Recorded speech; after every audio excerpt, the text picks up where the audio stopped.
Good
morning. Good morning, everyone. Good morning. Let me turn the music down a little bit so we can actually hear ourselves singing.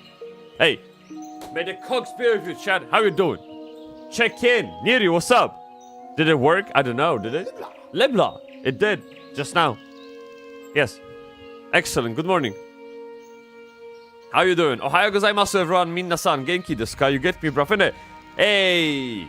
Wednesday, what a great day to be in, you know? Because to me, Wednesdays are all about raid resets. You generally, all you do is just fucking wait for Wednesday to log in with the boys, because you can go for a raid again, you know, and be like, big damage. What a great day to be alive, kind of thing. It is, you know, it's... I mean, we still have half of the week to go, okay? Let's not be overly joyous. But nonetheless, we're halfway there. And we get this a little bit of a gift, okay? Chat, we have lots of stuff. And also, it's not only the stuff in the internets. It's not only the stuff about the news, the WoW, the other games, and patches and bullshit like that. It's also things in WoW that I want to do. Okay, we have this Halloween event in WoW called Hallow's End. And this year is different. Now, this year they have like a... What do you call it? Like reskinned or revamped, improved model of the Halloween's horse. It's a horseman... headless horseman mount something. I don't remember, okay? It's like I'm terrible with names. But in any case, they did a reskin, and I think I have the OG one. And now I can get the new one with the better texture and shit, right? And it's so very easy to do. Just log in for a dungeon, do the dungeon that takes like 30 seconds, 1 minute, and you either get it and you don't. And the way they did this time around is that when you do it first time in a day, you have an increased chance. So even farming with alts doesn't count. Like that bonus is account-wide. You get me, bruv? So believe it or not, I just logged in.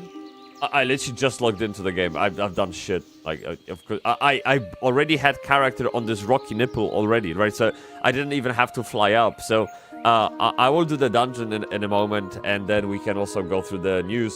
I don't know how to break this apart, but I think what we can do, we can start with smaller bits. We can start with kind of things, and then when people like come over, you know, check in some more, we can go through the meat, big dig damage, like New World patch notes, the season 10, WoW changes, dude. We have phase 2 of Legion remix. Delicious. Okay, oishi in it. So, good stuff. But before we can really begin the day, Look at this face, man. What the fuck? What the fuck? What is on my face? Anyway, yeah. With that said, I need to drink coffee. I really do. It's... Yeah. Man. So let's do it, alright? There it is.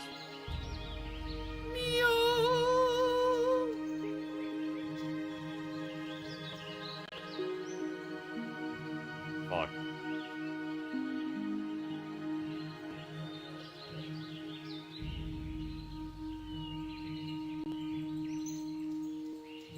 Very good. Yes, delicious. Okay. Now I feel like I've woken up a little bit. Because we have Elwyn Forest music going. We have coffee. We have WoW in front of us. Dude, I'm happy. The only thing I don't know is the kanji on the screen. Pisses me off, man. No idea what the fuck that is. Yeah, what a weird kanji. Never seen it. But in any case, this is what we got. Let me pull up the internet. Which one is it? This one. Okay. Yeah. So let me quickly browse through X. What do we have? There was Oh yes. So first of all, we have Soul's Remnant. There is this patch. Sorry, not patch. There is a new trailer. There is playtest going on Steam if you wanna give it a go. They made so many changes, so many improvements. Look, they even listened and allowed people to use WASD to play the game. So even people with 60% keyboard can enjoy it, all right? And trust me, I know from experience, I didn't have arrow keys for until not that long ago. And when I tried this game, there was no way I could play it. I had to rebind keys, and that messed the whole shit up. It was so bad. Let me see. So this is I think this is the trailer. Oh, here's our new trailer. So this is the trailer. Let's take a look. Let's take a look. Just the trailer. I'm not gonna play it now, but...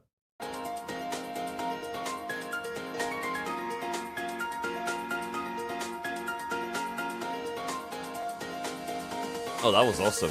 Holy shit.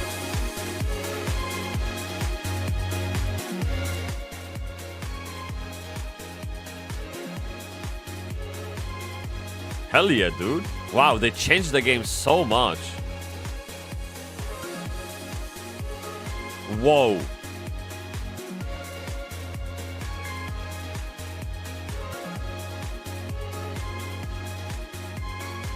I never seen any of this.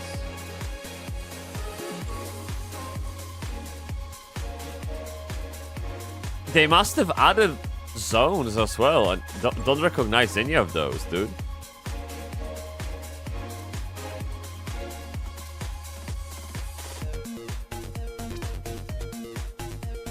Big damage, yo, bro. Come on, the biggest of damages. But man, look at this. This is the mini game when you mine. I always remember from Soul's Remnant that their systems for gathering, they're very unique. Like fishing, gathering, chopping, or whatever.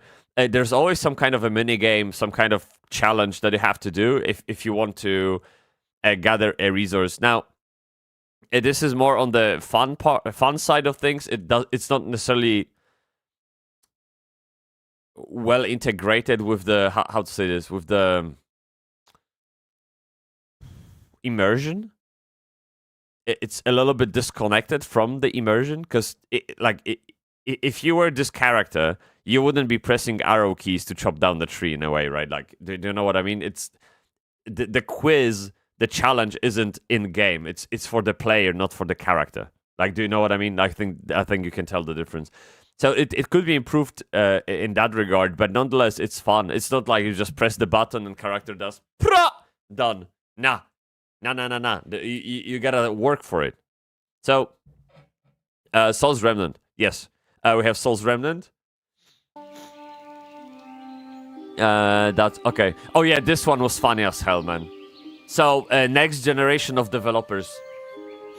A equals 5, B equals 3, open AI chat. That is funny as hell, man. It's so good. Yeah, what's this? Oh, you can do the same in Google Sheets, Copilot. Sum the numbers above. Oh my god. Yeah, I mean, I'm sure it comes helpful when there's plenty of information to work with, but this is an overkill, dude. Feeling old, grandpa. No, this is completely unnecessary. I mean, I mean, put it 5 plus 3. But this is a joke, of course. It's a joke. Yeah, although I'm 100% sure. Oh, look, next gen devs, Grok. What is 3 plus 5? And Grok says 8. Grok, what is 0 powered to 0? Undefined. There you go. Yeah. So there is the future of... Do you guys remember at school when the teacher was telling you that you shouldn't use calculators because you won't ever have them? Like, do you know what I mean? Like, you won't have a calculator because you have them at home and shit, and so you have to learn how to math. Now you have entire, like, AI brain with you. You don't even have to think how to live. It will tell you. That's the difference, yeah. Oh yeah, there's this massive outage of the internet. Is this still going? Is that still a thing? Like, to be honest, I'm getting all those emails from different providers. Like, for example, dude, AWS is down. We're kind of fucked. Sorry about the inconvenience. And I'm like, really? I haven't even noticed. I could play World of Warcraft. I could browse X. I was able to make payments when I needed. Discord worked. What else do you need in life? Seriously. Yeah, crypto worked, of course, because it's crypto, decentralized. Do you know what I mean? It's such a big drama, and yet I don't feel like it affected me at all. But yeah, Elon Musk is, of course, capitalizing on it, because there's this huge thing about Signal. The app called Signal is the so-called, encrypted messaging system that people used as alternative to WhatsApp and etc. And apparently they advertised as decentralized, kind of like crypto. And when AWS went down, well, they went down with it. So not so decentralized, are they? And of course, Elon Musk just retweeted their announcement, like, look, we know about the issues. And Elon Musk retweets or reposts and says, oh, by the way, XChat works. So on the left-hand side, actually, I don't have it here. I have it on my phone. You can just click chat, and it works like WhatsApp. So, and it worked. True. That's true. What else do we have? I open a MacBook, screen already on, touch fingerprint sensor, and resume work immediately. Open a Windows laptop. It rebooted in your bag. Batteries at 3%. Log in with your Microsoft account. Wait while a Windows update install ads for DraftKings in the start menu. Yeah. This one is good. This one is very good. Do you guys know about this drama with Microsoft? Because regarding those updates, it is very much like my experience. Microsoft had this drama. They launched... I don't know if I can find it. 1 second. Dude, I'm on X too much, man. I like so much stuff. It's too good. Yeah, maybe I didn't like it because nothing to like, honestly. So, Microsoft launched an update to your Windows 11 system. And everyone who installed, they essentially got wiped. Not as in, data or anything. It's just that their system started to malfunction. Things wouldn't work. Security, etc. Like, it just broke apart a little bit. And the next day or a few hours later, Microsoft is just on this emergency fucking trail where they you just tell everyone, look, we fucked up. Your Windows is broken, man. Just don't touch it. It's gonna fall apart. Don't touch it. It's gonna be okay. We got it, okay? And then they have this emergency Microsoft update going out to people to patch all the nodes, all the issues. And so, yeah, and the reason I'm mentioning that is because I loaded up my Windows version and I looked, and because I was postponing all the updates for a couple of weeks now, I'm scared basically to update anything on Windows. I was postponing them, so I was unaffected. But at some point, my system decided that it's enough of postponing. You can't postpone anymore. And now it automatically installed the update. But I think it also pulled the patch. So I wasn't affected. So kinda win-win in a way, because I avoided the issue and also downloaded the fix. But it's scary, man. How a big company like that can literally break your PC. Man, we gotta go for Linux. Look.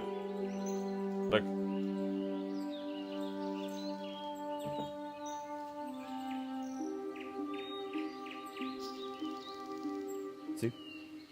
I got a new hard drive. Because right now I'm running Windows on my M2 256 gig. And I needed to install Linux as a second system. And 256 gig for both OSs is not much, really. I've already pretty much maxed out the one I have right now just using Windows. So I got 1 terabyte, and I'll swap those. However, that means I have to reinstall Windows. And that is scary. That is fucking scary, man. Because I spent past, like, 1 year setting everything up for streaming. Every single thing. Like, just insane. All the configs for audio, graphics, screen displays, games, logins, automations, all kinds of shit. Crazy amount of configs. And now I'd have to reinstall Windows and apply them again. And hopefully I can somehow, like, export or import or whatever. But it is what it is. Podbellycon, may the cogs be with you. How you doing? Is that a WD Black? It is. It is WD Black. SN700. Yes. I was... So, the story behind this shit is... Look. I'm like, okay. I want to install... A great choice, really? Oh, I didn't know. I just kind of bought it. Oh, thank you. That's good. That's good to know. I went off by reviews, essentially. So, I guess your view on the thing is quite common. That it's good. The only better alternative was Samsung Evo, 950 Pro Cox big dig damage kind of thing. But the thing is, I thought it would be an overkill for Linux. Like, dude, I'm just running Linux on it. That was the initial idea, because I thought I had 2 slots for M2s in my Mobo. So I'm like, okay, I'm just gonna plug it in, install Linux, and there you go. So I thought I bought like second best choice based on reviews and based on rankings. But still, I mean, it's fine. It's good enough. Like, I mean, 1 terabyte for 2 OS. I got already like lots of terabytes of storage available in my PC. That's literally all I needed for is OS. So you got only 1? Yeah, I have 1 slot. Yeah, my motherboard has 1 slot. Yeah. I guess it's just due to the age of the motherboard. I think I bought it like 6 years ago or some shit. So, yeah. I have if I go to my Konkut, I have four drives already. Right? And I thought, yeah, this is downloads folder and trash bin. I keep cleaning it every now and then. That's fine, guys. This is exactly like it is with battery on laptop. Like, you're sitting there and it shows you, oh, you only have 10% battery left. Please plug in, okay? And they're like, sure. And then it's 3% battery, and you're like, fuck, I need to plug in. Okay, I'll do that in a second. And then you're at 1%, and you're like, where's my charger? Oh, what is this? And then, oh, you get some kind of notification. Okay, I'll take a look in a second. You just wait a few seconds later, laptop shuts down, and you're like, fuck, I knew I had to do it. And you never do it on time. So with this, is quite similar. When it reaches like 99.9% or even 100%, and my PC starts malfunctioning, I'm like, yeah, empty the bin. Yes, of course, it is what it is. Dual booting Linux and Windows is fine, but having them on one SSD, I don't know. I think having two systems on one SSD is actually the standard, because having systems on separate hard drives is, in my opinion, better. But you'd have to do extra configurations for those operating systems to see each other. And usually the way you do it is you lead the way with Linux, and then you boot that Linux and you install extra grub packages and you configure so that knows about Windows being on a separate drive, which is even probably formatted in different partition system, etc, etc. So I think the easiest way is literally to have both on one drive. Right, but if it breaks, well, then it is. It's gone. Like all of them is that's it. But yeah. But I wouldn't want Windows to know about Linux. Fuck. You bring up a good point, man. You really bring up a good point. Let me. By the way, let me queue up for this new dungeon. Headless Horseman. We have a rare skin of a mount, so hopefully it drops. When you attempt it for the first time in a day, you have an increased chance of dropping it. So I'm just gonna let it run in the background while we talk. It's fine. Also, we can maybe bring the audio back. There we go. Yeah. Where is it? There it is. Yeah, I don't know how that goes. I still haven't decided on the Linux distro. Of course, I have to be honest with myself. I'm not Linux wizard. I'm not afraid of terminal. I know, commands, some commands. Like I probably can't, from top of my head, fucking, I don't know, mount a drive, for example. I don't remember all the commands that it takes to mount a drive or some shit, right? Or I can't manage network settings via terminal. Like I just don't remember those. It's so many of them, right? But like, of course, the first choice is like Ubuntu, because it's the noobest, the most noob friendly distro ever. And then on the other side of spectrum you have Arch, which is the most powerful but the most dangerous for me if I don't know exactly what I'm doing. Okay, I accepted curse. What is this? I have delusions. Oh shit. Alright, let's go. Dude, I haven't played on retail for like 2 weeks. I don't remember what the fuck is happening. Okay, big damage. Shut up. Oh, he's almost dead already. Oh, shit. Oh, okay. Oh, okay. Oh, that was difficult. Of course I didn't get the mount. Why would I get a mount? Damn. My old gaming laptop is still waiting for a new battery because current one is shit.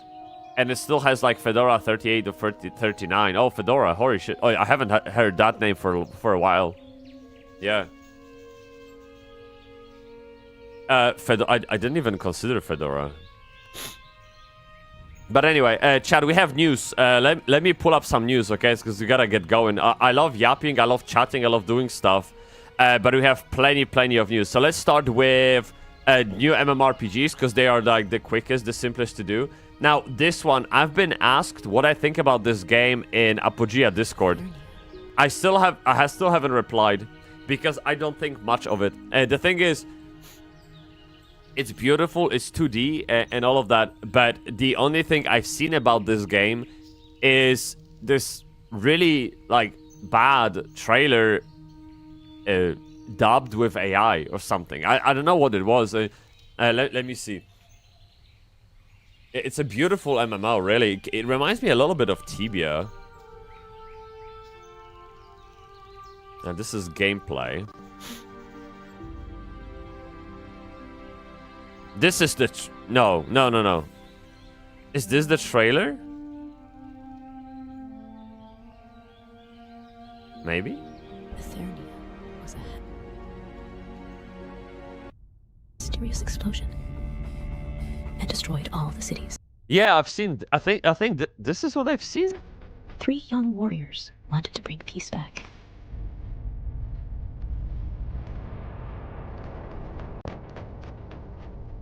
But only the heir can save Ethernia. And he was born, grew up alone.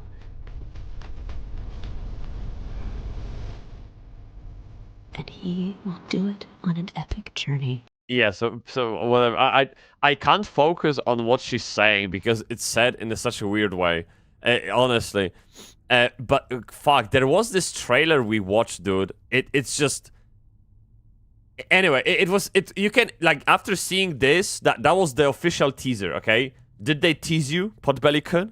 Maybe they teased you. I don't know, but yeah. In any case. I watched the trailer where the guy was using some kind of AI or maybe like double speed to explain the game. It was really hard to focus on what he was saying. It was just so bad. But now, maybe wait. One second, this is. Welcome to your journey in Ethernia. This is the one. MMORPG. This is the one. Yes. Look at this.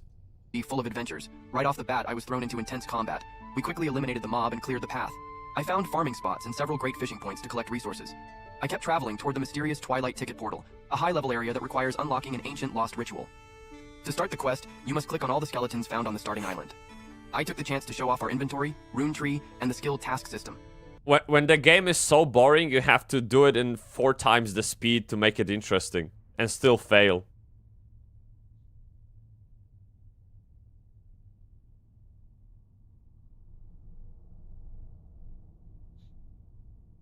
Now, I'm not saying this game is boring, but this is the vibe I'm getting. This was my immediate idea. Hey, did you make a boring game? You had to speed it up, or and like I don't even know what the fuck is happening. You know what I mean? It's for people with bad attention span. No, it's for no. I don't believe in the attention span myth. Really, if something is interesting, you will fucking eat it. Like you will eat it like a dick. To give you an idea, I always complain about videos which are like 20, 30 minutes long, right? And there is this magician guy. What's his name? Jeremy Tan. And he uploaded a couple of videos telling his life story, how he became a magician. Together, those videos were like way over 1 hour. I binged them. I was like... Big explosion. I loved it. I loved this so much. It was very inspiring story. Really. It's so good. So if video is good, then yeah, I'll watch it. Sure. Speaking of which, my next video is 36 minutes long. The video is coming on Friday, and it's literally everything we know about WoW housing. It's just insane. Sorry. Yeah, my nose is fucked since morning. I don't know why. But in any case, yeah, 36 minutes video and about WoW housing, and it's literally all I could find about WoW. Every single detail from my gameplay, from other people's gameplay, from updates, from patch notes, everything. So good. Yeah, you're not teased at all. So in any case, yes. So wait, one second. I need to clean my nose. One moment, because this is fucking bad, man. 1 second.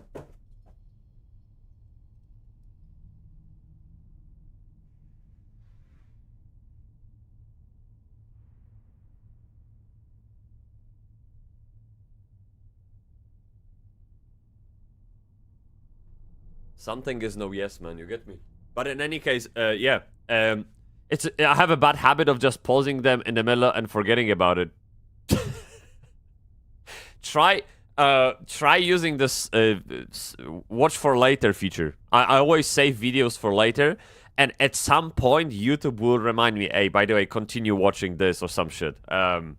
It's not that bad. But yeah, we have this.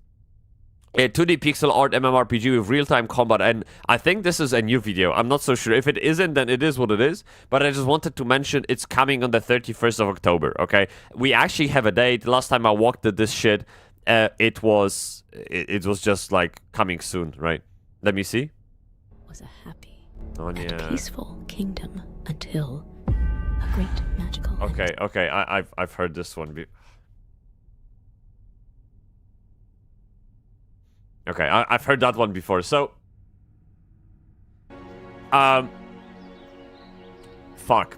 This game, okay. I think what this game has going for it is, first of all, is my favorite pixel art. I love pixel art. Same goes for like Dracanto, Souls Remnant, Apogea, even though it's like 3D, but still pixel based. I love pixel art. It's amazing. You can see my entire channel is kind of pixel art, right? Like you have this bamboo shoots with the kanji, and the chat itself has pixel art font and pixel art background. Like 8-bit kind of background. I absolutely love that kind of style. Even Polish flag is beautiful, right? Love you, Poland. Poland forever. You get me? Yeah, I don't mind. I absolutely love that. And then this game also seems to be extremely heavy on lore. So, yeah, like, of course, every single trailer, whether that was this lame gameplay that we just watched or the trailer itself, they lead with the story. So clearly they want to tell us something. And look, even if you go to Steam announcement page, the top post is writing history together. So look, there's chapter 1 and there's chapter 2, and yeah, they are building some kind of context story around the game so people feel a little bit more attached to the world. And I love that approach. It's fucking amazing. I think more games should do that. Especially MMOs, because MMOs provide you with the world that you're supposed to live in, so you need to know why you exist in a way. You need to know about your journey to this point. Kind of like WoW did, like how much, just to think of it, how much we knew about Warcraft as the IP before logging to WoW for the first time. Insane. We already knew Arthas, we already knew Sylvanas, we already knew Kel'Thuzad and all that kind of stuff, right? So it's great when a game MMO tries to write lore, write story, build the world. Same goes for Clash of Adventurers. They also do that. Awesome. I will keep my nips crossed, and I'll probably play the game. Why the fuck not? Like, yeah, sure. Because look, that teaser and that trailer is a no-no. So how about I just play the game? I think it's gonna be free. Not so sure, but yeah, it's okay. Look, 20,000 wishlist. That's pretty cool. That's actually nice. It's not much. You're probably gonna get like, 200 players on launch and 15 players on average concurrent to begin with. If you have 2,000 wishlists. Oh, that was in August. Oh, maybe it's better now. But still, probably worth giving a go. Yeah. But I don't even want to touch it. I have like hundreds of videos I added there in like 2018. Dude, maybe it's time to clean it up a little bit. Why the fuck did I... No, it doesn't matter. Yeah, I mean, my watch later, it's close to 1,000 now, I think. And I actually genuinely watch them with you. I don't think I have many videos in my watch list that I haven't seen with you together. I always play them on stream. And the other MMO we have is World of Sea Battle. And this, I literally added this specifically for Nerew. It's an MMO in which you just fight, with battleships. It looks good. It really does.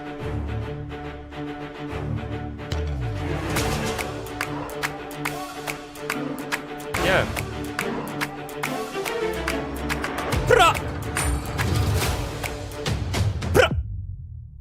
Yo! Okay, so that was kind of a teaser rather than we don't know much about the game. World of Sea Battle. It already has mixed reviews, which would mean we do have some kind of a gameplay somewhere probably, right? We can click through. But by the way, chat, do you see like a difference in the quality of my screen? On like, is it any better for you? Because I replaced my monitor and now I have 2K, and of course Twitch only allows for 1080, right? So that means my screen should be downscaled to 1080, which means we would have higher density of pixels, which means crispier screen for you. Hopefully. I don't know, but it is what it is. The name sucks if you ask me. Yes, I can never pronounce the name, man. It's just impossible. So, okay, this is 30 minutes video. I won't watch it. I don't. If this video was 3 minutes, I could probably. Oh, we have 1 minute video. That's perfect. World of Sea battle. Yes. So you battle on sea in the world. Very nice. Okay, so we have PvP chat. PvP, big damage. This actually looks good. Like, if this is some kind of indie MMORPG, man, it looks really good. Look. Okay. Kill him. Kill him. Whoa, dude. Did you see this aim? Look at all those dots. This is actually fucking awesome, man. I wonder if the layout of those dots changes with every time you target, because technically your ship is moving and shuffling and all of that, right? Bro has 1,000 cannons. It's insane.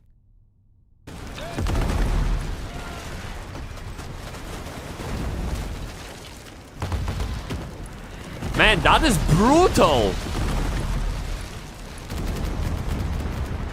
And there's another guy just like, fuck him. Yeah, 2 versus 1. Come on, chase him. Chase him. Okay, yeah, he's gonna move to the side and shoot him.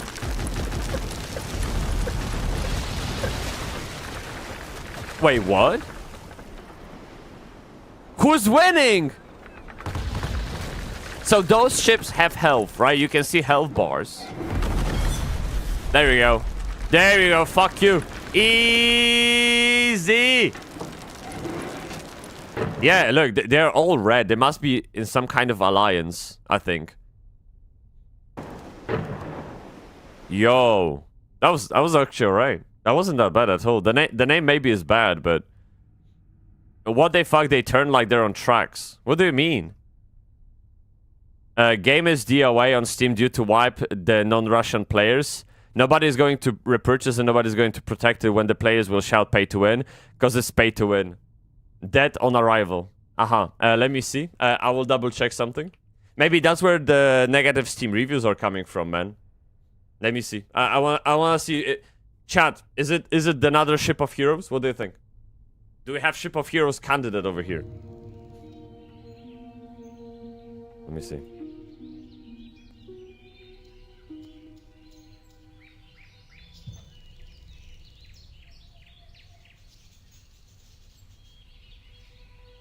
Gotta go. Hey, may the cogs be with you. Have a good day, man. Have a kiss. Enjoy. Thank you for stopping by. I appreciate you, man. Yeah, dude, this isn't bad at all. 1,000 players. That's yeah, more than enough to play the game. But we have very negative reviews. I don't know why. What the fuck? Well, let me see what people complain about. I enjoyed the demo and I think the game has some fun elements. Unfortunately, with the full release, so did the store. And damn. I like to question if some of the things in that store are even legal. Basically, everything is for sale if you're willing to spend big euros. Alright. World of Sea Battle starts off strong, blah blah blah, but the release sync under heavy monetization. Okay. Hard pay to win. Okay. Insta-X. I don't give a fuck. If you make the game like this, I'm out. Bullshit. Yep. Yeah, I get it that you want to make a quick buck, but I guess you won't be making that quick buck off of me. It is what it is. So yeah, we have those 2 new MMORPGs. I noticed some more of those online, but I really didn't want to look at them because they were like kind of either gacha or crypto or some shit, so I just skipped them all together. I hope you don't mind. Yes, next. Chat, small thing. We have Apogean website. We have crazy people, crazy fans, actually, that is Pashka Khan and Gentis Khan who built it. This is absolutely insane, dude. They've been cooking for like a couple of weeks, and all of a sudden you have a website just kind of like Icy Veins in a way, or, you know, Wowhead and stuff, but for Apogea, the game that hasn't even launched yet. It's crazy, and you can obviously like log in to save builds and to create your own builds and just track progress of your character. So if we go into any of those builds, look how much work they've put in. look, you have even this now nice interactive small tree preview, which I actually don't know how they've done it. This is insane. And then you can pop it out, and it turns into this full-blown tree version. You can click, read, move, shuffle, upgrade, adjust, and that gives you obviously the outcome in terms when it comes to damage. And look, this is amazing, man. Yeah, I haven't played with this before because I didn't have time, but when you make good games, good people follow, and these people, those two who built it, they can't be any more excited for Apogea, and you can tell through this website. They literally devoted their free time to building this character planner, to listing all classes, items, monsters, spells. Mind you, I will very quickly tell everyone, there is no API. There's no like a World of Warcraft API or add-on that they can use to suck data from. No, this is all fucking hard-coded, mined, eavesdropped. This is crazy. Crazy, absolutely, like, hats off. To be honest, I don't think I would know where to even start building such a thing. Crazy. So yeah, very, very much appreciated, and I'm sure the community will love it. I think we already have some builds in here. So this is someone else's build, right? You have starting build, public build. So these are probably some kind of demos. But then here, look, actually people would log in. Zelda.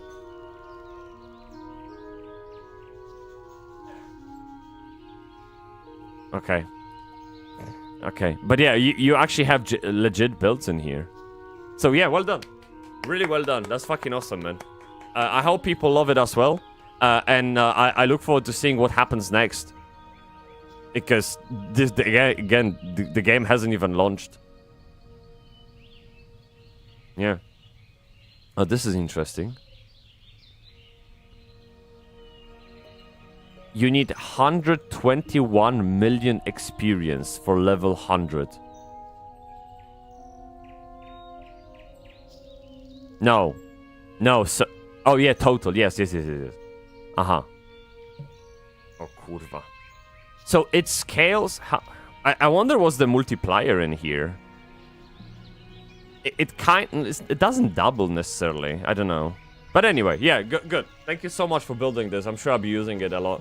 Because I'm a noob, and you guys know I'm dying backwards in the game. So it just makes sense to find some help from people who actually know what they're doing. We have New World Season 10 review. Now, I found a short video from Richike to tell us all about New World.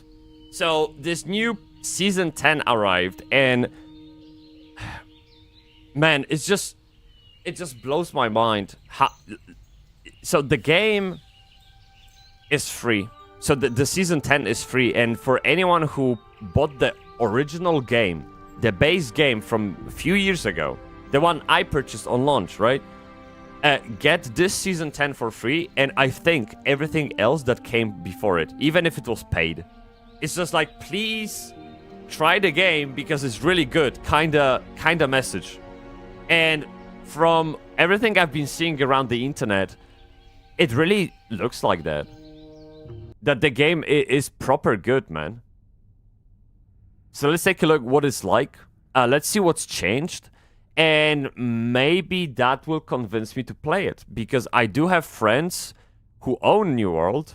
So it's not that I need to buy someone sell someone the idea of buying it and getting into it. They have already invested like 1,000 hours in the game. So it's just like a more of a message, hey, you want to try it?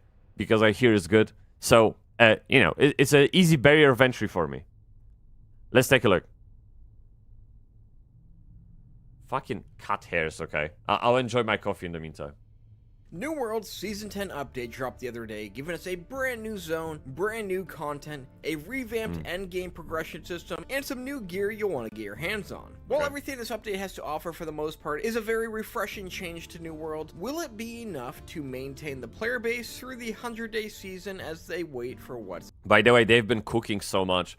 If you look at SteamDB, it's like 50k players, concurrent 50k concurrent players, and also queues, crazy queues.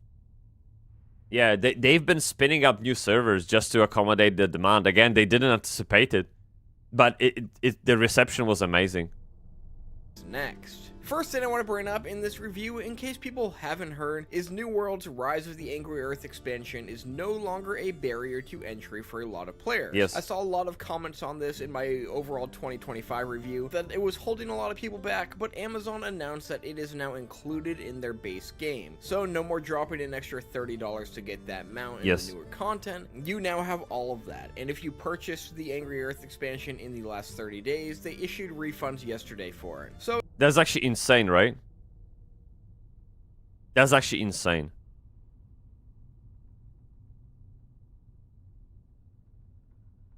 Yeah, they made everything free for people who bought the game like a few years ago. Just crazy. Hey, finally 100k points. Woof.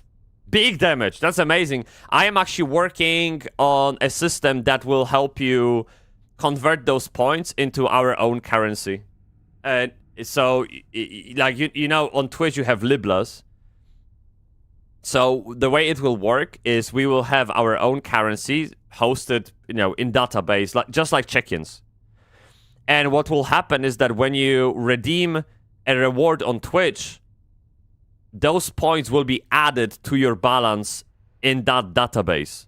So it will be a way to convert Twitch points into our currency, and from there we can use that on Discord, we can use that for rewards, we can use that for merchandise, we can use that for pretty much fucking anything, right?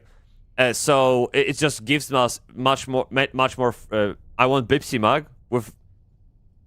I will give you a mug with this face.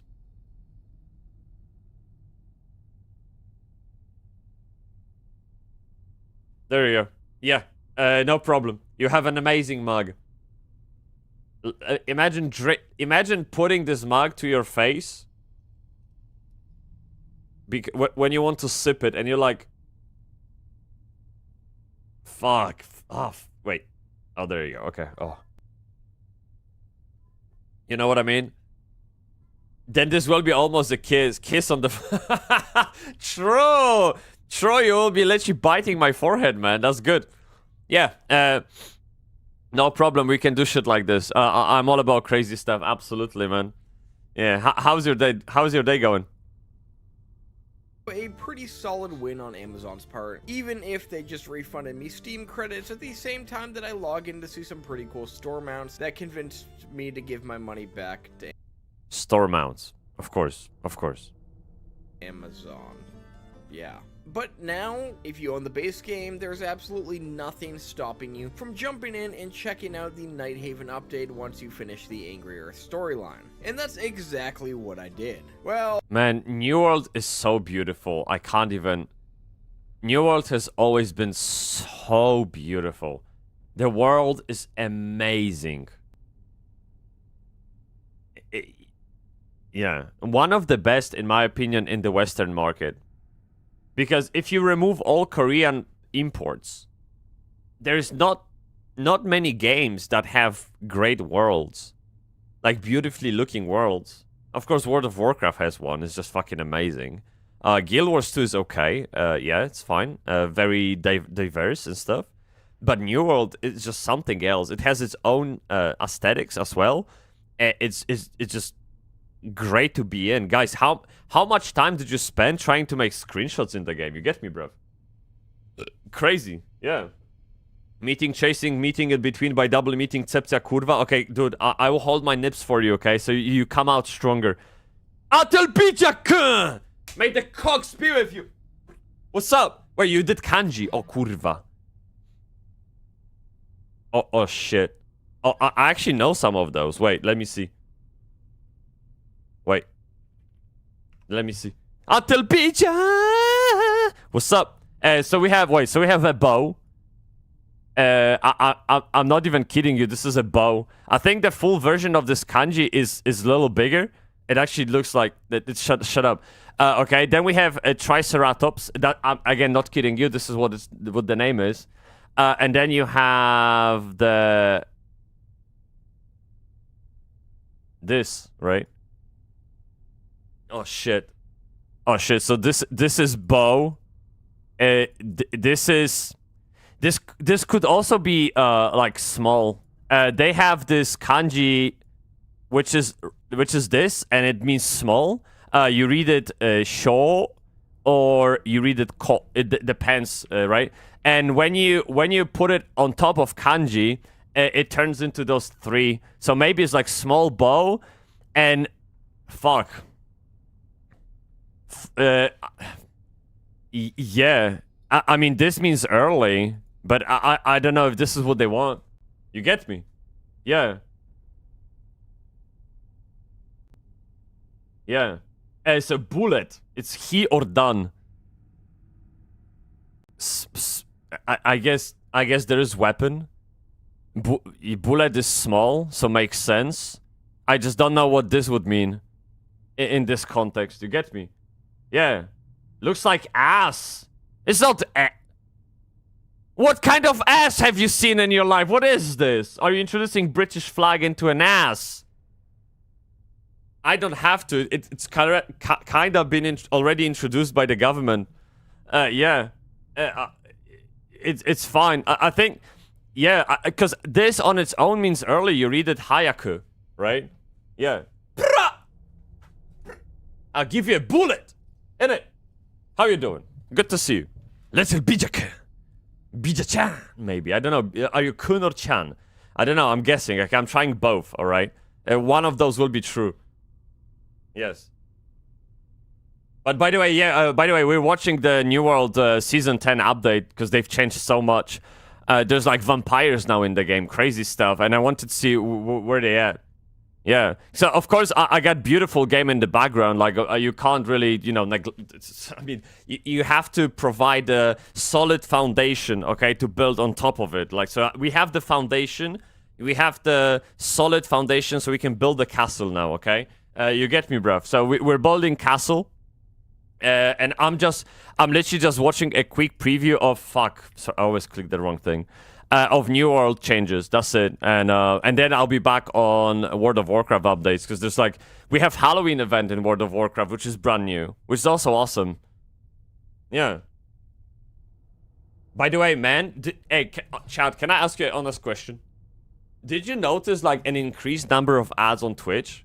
Because me as a streamer, I keep getting those pop-ups that hey, ad isn't coming, so I know like what you guys are seeing, me or ad. And I feel like this shit is on all the time. It's insane. Like, literally every 10 minutes, there's, like, ad break. You watch for 1 hour, and you get 8 ads. It's disgusting. I have ad blocker. Oh, thank God. Very nice. Very nice. Okay, good. Good. Yes. Just pisses me off, man. My entire house is, like, some kind of fortress. I have everything filtered out. I'm connected through Albania. It's just, yeah, like, leave me the fuck alone. So I'm on the same level, man. Queue for a while, but I'm not really gonna shit on the servers too much. People always complain about a queue and launch issues when an MMORPG does have a huge update. The fact that it still surprises people that these issues happen when it's something that just about every MMO suffers is just silly to me. You should kind of be expecting a queue and no, you should be expected for the MMO to do the job right. No, you don't fucking lower your standards, man. Nope. Nope. You wanna play the game, you click play, and the game plays. Okay? We don't suck dicks here, okay? That's not what we do. Yeah. What are you drinking? The mana potion.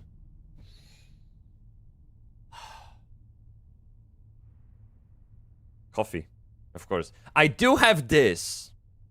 And I still don't know what the fuck that is. It's... doesn't smell. It's weird. I'd much rather have soda, to be honest. Someone put it on my desk, and I'm a bit skeptical about it. Yes. Hydrate. Okay. Coffee. All done and ready, bruv. Done. Delicious. Thank you for keeping me hydrated. Thank you. server issues on launch day of any MMO you play or any live service online game that you play. Does it suck when you only have a few hours a day to play? Sure. Should AGS open up some more servers? Probably. But they've done it before just to end up having to merge a month later, so I can see why they're hesitant on opening too many at once. This is just unfortunately kind of the norm when it comes for big launches within the genre. Very few seem to have figured out how to mitigate these issues at launch, but once you get through it, then you can actually jump into the content. And when jumping into the content, the first thing that I noticed was pretty disappointing. What? It seems New World's voice acting has taken a significant turn for the worse. What do you My mean? plan was to take it somewhere safe. There's an archive in Nighthaven. You've picked a bad time to visit. We're dealing with a rather urgent matter. And with any luck, he's also got the shield up and... To the point where it's kind of hard for me to tell, is this... I mean, that sounded okay to me. What? Try again. in Nighthaven. You've picked a bad time to visit. We're dealing with a rather urgent matter. And with any luck, he's also got the shield up and... I don't know. Hey, maybe I have wooden ears, okay? I think my ad blocker is not an ad blocker. Hey, to be honest, a little bit... I don't know what it is about Twitch, but getting rid of ads on Twitch is probably the most difficult. For some reason, they know something YouTube doesn't know. You know what I mean? It is what it is. And so, every time I come on Twitch, I get an ad. One way or another. It's just the way it is. I don't know why. I have Brave browser. I have ad blockers. I have again on the network level in my house. I block all the tracking, all analytics, or ad server pings. I am connected through Albania. Okay, and they still show me an ad. What else can I do? You get me? It's terrible. Point where it's kind of hard for me to tell, is this AI voice acting or just really bad voice work with new actors? I was surprised to see the amount of It didn't effort sound they AI at previously all. added into the story with New World Eternum, and a lot of voice acting, a lot of cutscenes, a lot of more cinematic feel to the story, just to have the Nighthaven update really kind of downgrade the main story quests. As you progress through the MSQ, you will experience a lot of what was promised in this update. Underwater areas, new Arcana cards that will unlock elite chests, spider caves that dropped a insane amount of loot until they were nerfed, and much more. Most of which is laid out exactly as you would expect it. The only thing I was a little bit disappointed on was the underwater areas, because you still don't have control of your character moving up and down in the water, and it actually just swims you on a path through the underwater as you move into the next area, which, well... What? So you just press that... You just press forward and the character kinda follows the predefined path underwater?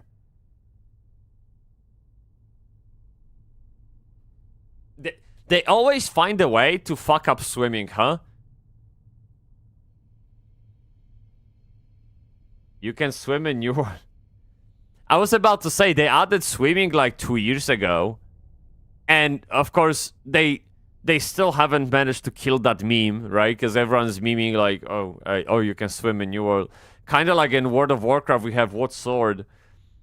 And now they are just making it worse. So you press one button and character no... Oh, shit. I mean, it's...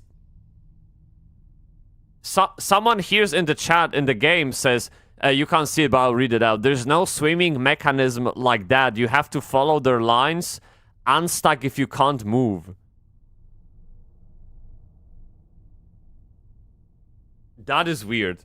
It really is. I guess I just wasn't what I was expecting, but, you know, for a game that didn't let you swim until last year, I guess I can't say I'm too surprised. The new area, though, looks amazing. New World continues to shine with its visual and sound design, and that doesn't change in the Nighthaven zone. This more gothic feel is done very well, in my opinion, but it still feels like you're in the same world while refreshing at the same time. My favorite area in this game, I feel like, is this sort of jumping puzzle pathway that you go through a part of the main story. Wait, you have jumping puzzles like in Guild Wars? Yo, this is great. I love this. I am a keyboard warrior. Easy. Of course. Something I really wish I was able to do more in, because I just thought the area was really cool.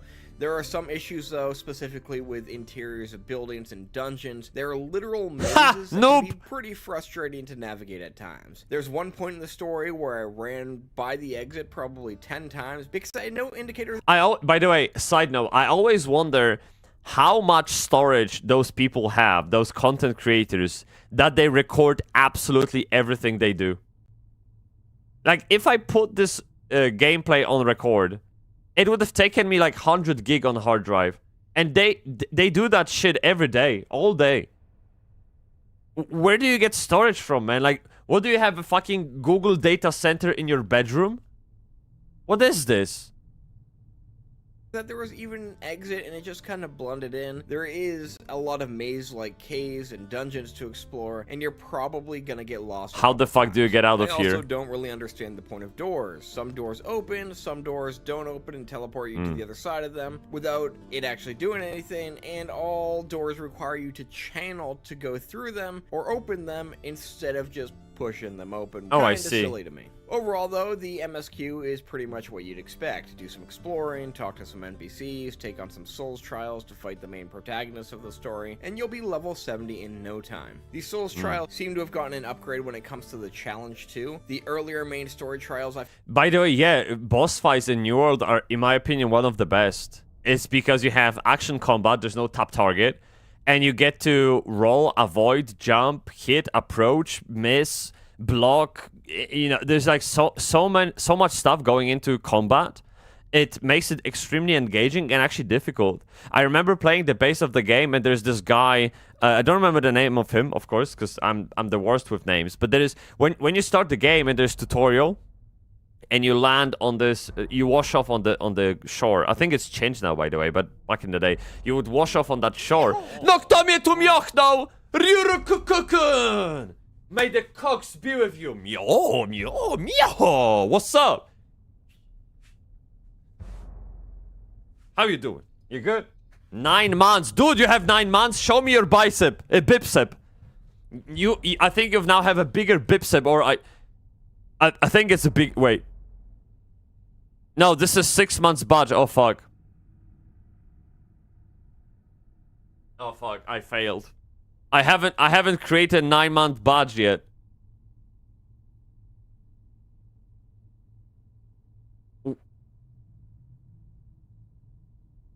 Well, you have to... Well, I will fix it, okay? I will make a 9-month badge. Alright, I'll try do it today. And I will then add it. And assuming Twitch approves, then you're gonna have a bigger bips on Saturday, okay? You're probably busy now anyway, so you wouldn't be able to use that bipsip for no good, so it's fine. Yeah. Lazy streamer, god damn it. Found myself cruising through. They were all insanely easy, but this time around, I think all but one of the trials I died several times on, and I had to figure out the best... By the way, I will very quickly tell you about WoW here. We are... Dude. Big damage. Biggest. We are getting back.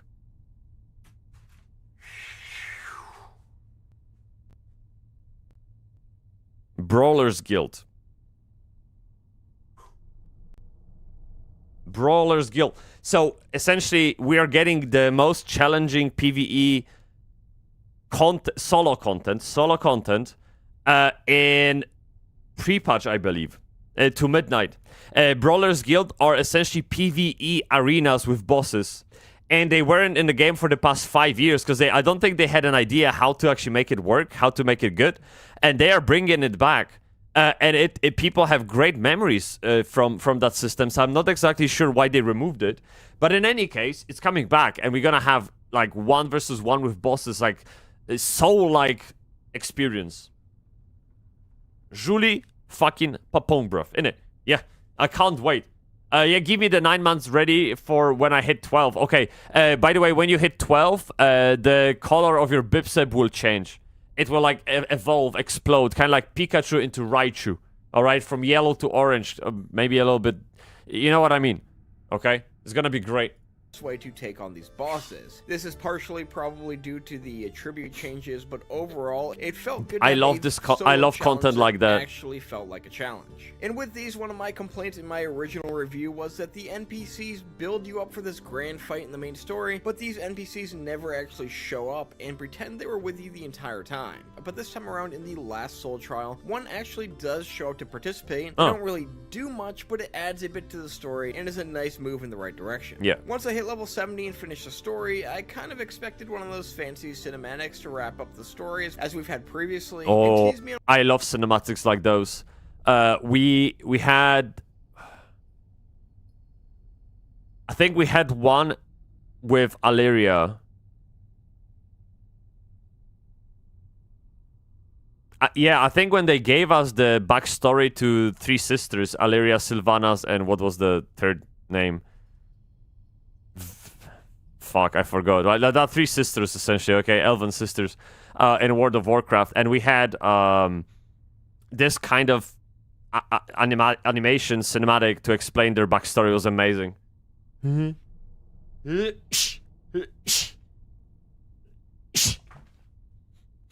Okay, I'm good. I'm good. Is that a plan or you've done it?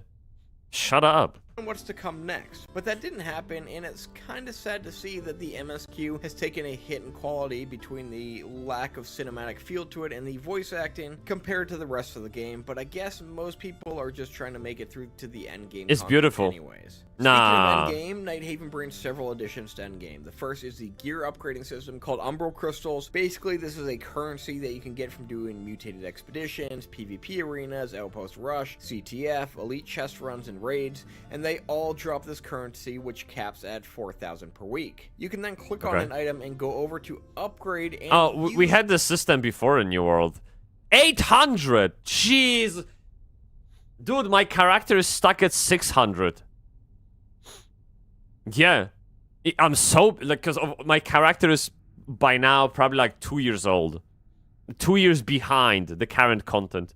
So if I logged in, I'll be like basically starting new. You get me, bruv?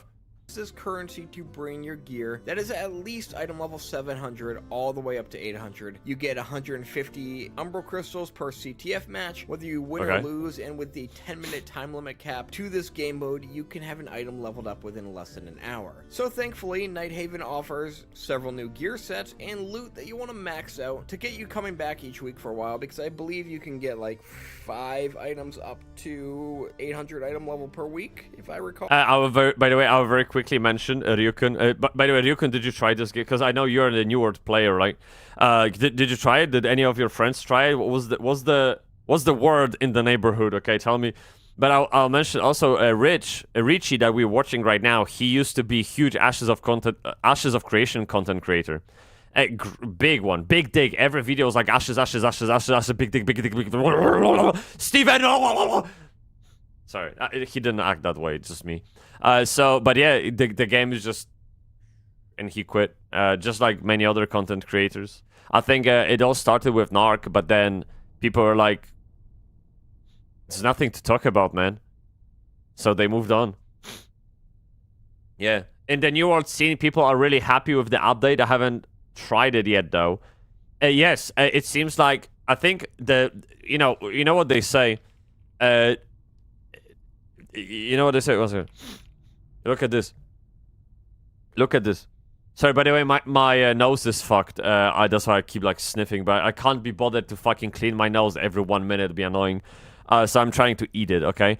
So, look. It's 8 a.m. on Wednesday morning. Okay, we had 44k peak in 24 hours. When the game launched, well, I think anyway, on the weekend we had 50k. It's absolutely it's just, dude, it's crazy. Look at this. This looks like crypto chart. Literally just go for the look. It literally looks like crypto chart. You never know what's gonna happen. Do you know what I mean? But insane. Like, to see New World coming back to life, it makes me happy. it makes me happy, really, because this game, I think it's quite commonly agreed that the game had amazing potential to be something great, to be something fucking amazing. And the reason why it wasn't, well, because of the failed launch. The launch was just extremely glitchy and people gave up, were just frustrated. But also, the end game was not there very much. I mean, the game launched to provide one of the best, in my opinion, leveling experiences. But then when you reach the end, there was not much to do.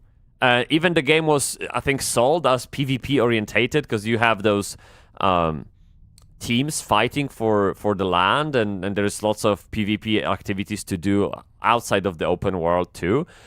It didn't necessarily land. I think it was due to imbalances between classes, bugs and weapons, and desyncs with servers. It was like a plethora of things that went wrong that killed the momentum for the game. And I'm really happy to see it coming back in a way. Like, at least the good word will spread. So every time someone brings up New World in the conversation, they'll be like, yeah, they fucked up the launch. There was not much happening, but now it seems to be better. Okay, at least there is like this light of the in the tunnel where people can have some hope for the title again. Combat is so fun. Combat is amazing. Exploration is amazing. And that's already a great foundation for an MMO. Endgame content needs to be improved. They've done a lot, but they need to keep doing updates like this. True, they've been cooking like crazy. And by the way, this game is on consoles, right? So what I show you on Steam is just PC players. Of course, we don't have numbers for Xbox, PlayStation, whatever else, but I mean, there's probably someone playing. Yeah. Somewhere in that area. I don't really hate this system, but it does go a lot quicker than I expected, and I figured it would be... By the way, I never played PvP in New World. I mean, I never... Okay, I did play some arenas for quests or whatever, but I never been, like, invested enough to learn about, you know, like, some kind of builds and counters to certain skills and classes. I never been that invested. Which is maybe also my mistake, because the game is supposed to be PvP, kind of. It's like playing Warborn above ashes and complaining there's not much PvE. You know? For me, the Gathering is actually really cool as well. Was there anything specific about Gathering in New World? Because all I fucking remember was like, oh, Silk! Silk! That's it. That's all there's, like, you just click F, pocket it, move on. So I don't remember, was there anything special about it? Much more of a time sink, but it is a great way to keep gear relevant and not feel like you're starting over with each major update like a lot of MMORPGs do. Then there is probably my favorite addition, which is the Catacombs. These are procedurally generated extraction dungeons that have you... What? Extraction dungeons? Dude! I'm not happy about New World. I'm happy about my fucking brain. Dude, I'm like... Shit, if you could see my nips now. They are piercing through. I need to calm them down. Dude, I was recording a video like... What makes MMORPGs stick? Why do we like to play one MMORPG over the other? And I was also speculating a little bit about the future of MMOs. And I genuinely had a point. Extraction MMORPGs. I was like, it's a short loop, short gameplay loop. There is challenge, there's great danger, there's a little bit of PvP, there's PvE, and it's just quick fucking dopamine hit that you can go and enjoy. And then it's kind of like Dungeon or Mythic Plus, right? But with that flavor of being killed by another player, by with the flavor of losing stuff and that timer ticking. Like, there's a little bit of more challenge and pressure in that. And I'm like, look, and they just did it. Maybe not as a whole game concept, but the game within the game. But still, look. Dude, I'm so good. I'm just so good, man. So about the gathering, just the shit that you can get, and the animation feels clean. The audio is amazing on trees and mining as well. Ooh, that audio actually, you reminded me. So yes, I mean, getting stuff and animation is okay, is fine. But man, yes, that audio, Jesus. You can stand in the middle of the forest and hear someone knocking on that rock like 1 kilometer away, and there's echo, and like it's just so fucking good. Like, they nailed audio. Again, world, the exploration of the world, ambience, movement, combat. I could have kids with it. Yes. Taking on up to 6 bosses within 30 minutes. These dungeons have a variety of named NPCs and trash mobs along with the bosses that you can farm, and collect a catacombs exclusive currency, I believe called soul gems or something like that, where you can upgrade your character as you progress because the fights do get more challenging. You don't Amazing. get the best gear out of here, but there are some items worth getting and upgrading. To me, it's kind of disappointing that something that is truly repeatable content doesn't have a bit more to it though, to make it more valuable. They are a ton of fun. I love running through them, and they go by so fast when you have a good group. 100%. That's what I mean. Like, I in my mind, Extraction Dungeon, Extraction MMO is so fun. It can't not be fun. It's quick, fast-paced challenge. And it's literally all you need. And then if you meet that with exceptional rewards that are worth that challenge, that risk, great. People will have the best fun in their life. The downside of this, though, is if you go in solo and queue up for it, you do get a lot of subpar undergeared players that can really make it not a fun experience. But that kind of happened with every sort of dungeon run that you do in any MMO. You also get rewarded Umbral Crystals from this to upgrade your gear, but it's significantly less than the Capture the Flag. The last Catacomb run I did took the whole 30 minutes, and it gave me 15 Umbral Crystals compared to the 150 I get from CTF in 10 minutes. So hopefully a bit of balancing will fix this in the next few weeks to make those catacombs more really worth their time. These were kind of buggy at times. Sometimes gates wouldn't open or NPCs wouldn't spawn, and we get trapped into them. And this guy is not holding back, right? He's like going for it. Like every single wrong thing, he's just calling it out, and I love that.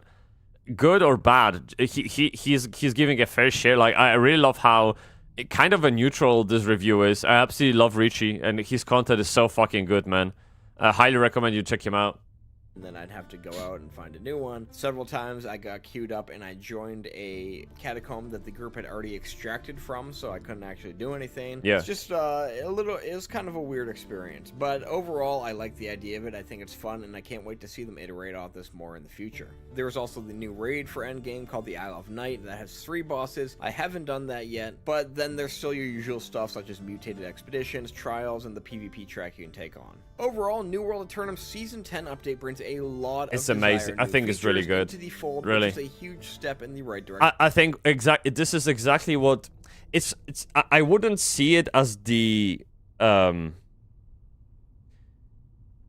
to say this. I think so the way to look at Season 10 in New World is like the start of the momentum. It's when you have this one beautiful snowball that you're gonna roll down the hill to get the momentum to turn into something bigger. The Season 10 is what made the name big in the conversations again. It brought the name back to the conversation because it was gone for a while. And Amazon now needs to keep cooking.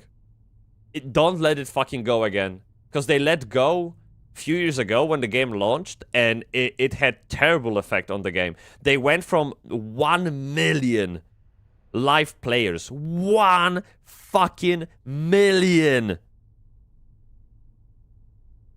Do you even understand this? I think we don't have numbers much, okay? But I would say only WoW can compete with that at this point. Okay? 1 million concurrent players. That's more than... That's literally the hometown that I lived in, 2 of them playing simultaneously, or every single citizen, dweller of those cities, 2 of them actually, playing together. That many people, crazy number. And it's now like, it used to be down to 2K. 2K! And now we have like 45k, 44k plus console players, so maybe there's like 70, 80k people playing, which is still great. Close to 10% of retention, okay? It's not that bad. But Amazon needs to keep cooking. They need to keep cooking. It's a great game. People have, I think, a sour taste in their mouth, and they need to wash it down with something. And it's not a dick. Probably something better. Hopefully. For the game, and the majority of my dislike can be seen as pretty small in the grand scheme of things, because honestly, who cares about the main story quest when you could be out farming loot in catacombs? I am having a ton of fun playing right now. I love story in the game. What do you mean? Maybe I'm weird, I don't know. But hey, I have to say, New World story... I don't... Apart from the fact that we just... we showed up on that shore, and we learned that it was like some kind of hidden world within our world, like our IRL world. There's hidden island behind the mists, okay? And you show up on in that island, and it's corrupted. Then I don't know much beside that, to be honest. Honestly, yeah, it's just bad, isn't it? I don't know if that's me. I do pay attention to lore, really. I think at this point I know more about lore in Throne of Liberty than in New World. It's not good. Okay, so maybe they have a little bit of catching up with the lore, or making it a little bit more interesting. I'm not sure, or it's my fault. I don't know. But yeah, my memory is bad as well. I don't know where's the problem. But I really like when games do have strong lore, good lore. That's why maybe I'm such a sucker for WoW. I'm getting myself geared up and doing PvP, but I do question if this is enough to keep people coming back for the long run. Yeah. Honestly, you can get through the content pretty quickly, other than your certain Man, lockouts. Great Sword and the is Season amazing. Pass does have some pretty awesome cosmetic armor that I will more than likely grind out for, but if they Nice. don't deliver even more endgame... Oh, there we go. Battle Pass. Yes, I forgot all about it. I forgot. Chat, can someone tell me what's the Battle Pass in New World like? Is that pay to win, or because I can't tell what the items really are and what value they hold, but you can see this guy's on free account and you can pay premium to open up this season pass. And I know what it's like in Fortnite and shit, but in Fortnite it's not really pay to win. It's just all bunch of bullshit, right? Because it like paying for premium in Fortnite doesn't make you a better player, whereas in New World I'm afraid it might. I'm not sure. Additions when Season 11 comes, and continues to iterate on what they already have and build off this momentum, then I'm sure we're going to see the player numbers begin to drop back down into its 8 to 10 concurrent players, which I really don't want to see. I want to see this MMO grow, because they have done so much to it and it's come such a long way, and I think it's really worth people giving Whoa, it a this is I love this cat. Holy shit, a little bit of gay, but other than that, this is... Look, black color is the best color, okay? Also, Meilanke! Look at this. Pandas are never angry, actually. This is not true. This doesn't happen in real life. Hey, Rode Kararinko, may the cocks be with you. What's up? How you doing? Good to see you, man. second chance. What's up? Good morning, good morning. Richie-kun! Thank you so much, Richie-kun. Amazing video, thank you. 10 minutes video, I know all about the game. Neutral, based opinion, all the bad, all the good. I want to see more of those videos on YouTube, because when I go to YouTube and I see 35 videos of some kind of one patch note, I'm dying inside, okay? Dude, there's no fucking way you have to talk about 10 changes in the game for 35 minutes. This dude covered entire fucking Season 10 with big dick changes in 10 minutes, man. Please take example of Richie-kun. Richie is fucking amazing. Yeah. Libla! Kurwa. Richie, my baby! Or something. I don't know. Shut up. I'm just vibing, okay? It's good, dude. Now, okay. Beautiful face. So I had to come up with something to grab your attention, okay? And this is what I have. By the way, Chad, I don't think I got like a Gentes-kun! We have Gentes on YouTube's. Yes, so. Yes, Gentes-kun. How you doing? May the cocks be with you, of course. Big coxes, lots of coxes. Okay, beautiful, beautiful. So, yes, Chad, let's talk about manly stuff. Real manly stuff. Let's stop this childish bullshit. Okay, yeah, New World, great, great, okay, but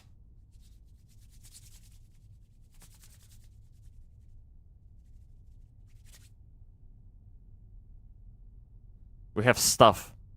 We have lots of stuff, okay? first of all, something that is very relevant. We have Legion Remix Phase 2, and we have Hallow's End event. Now, Hallow's End event, we can briefly look at it. There's nothing, amazing. In a way, they did change the Hallow's End, the Halloween event, as in a way that you have new mount and new transmog, okay? So all you fucking do, you log into the game, you press Dungeon Finder, you go for Headless Horseman, find group in 5 seconds, the next 30 seconds you're killing the boss and you're done. You do it daily, and that way you have an increased chance of dropping this mount. It actually looks good. Like, it actually looks good. Don't get me wrong. This looks good, man. So you can get this mount. And by the way, if you had a mount from previous Hallow's End, this is an upgraded texture, upgraded model. And I don't think it overrides the previous one. It's just an improved version, an iterated version. And yeah, there you have Transmog. You can be Scarecrow, be beautiful like that. There it is. Capes and stuff. Yes. Wolverine shit. I don't know. Yeah, you can get stuff. That doesn't matter. Like, it's fine, but it doesn't matter because we have Legion Remix Phase 2. This is the most important part of the day, and this is the one I'm the most hyped about. Dude, so for those who don't know, and of course you know because you're watching me constantly, and I keep playing this game. Actually, let me go there. I have to show you Big Dick. It's just straight up. Look, look at this. Look at this.